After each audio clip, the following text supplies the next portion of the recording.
تاجر برادری کے عظیم ترین شخصیت،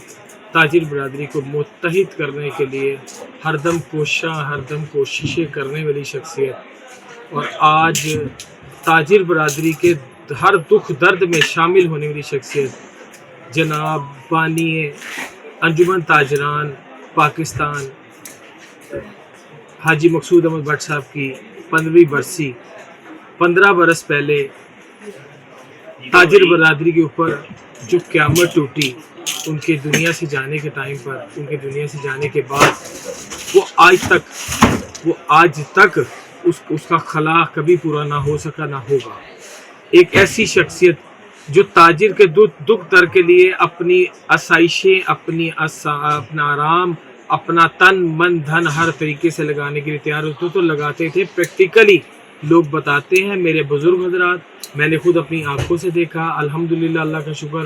اور میں نے یہ بات محسوس کی آپ کے حاجی مقصود احمد بٹ صاحب کے جنازے پہ کہ ہر وہ شخص دکھ کی تصویر بنا ہوا تھا جو تاجر تھا۔ اللہ پاک ان کو جوار میں جگہ دے، اللہ پاک ان کی آخرت کی منزلیں آسان کرے، ان کے قبر کو جنت کے باغوں میں سے ایک باغ بنائے، ان کے لواحقین کو صبر عنایت فرمائے۔ آج 15 برس بعد بھی ہمیں ان کی کمی کہیں بھی پوری ہوتی نظر نہیں آ رہی اور نہ ہوگی۔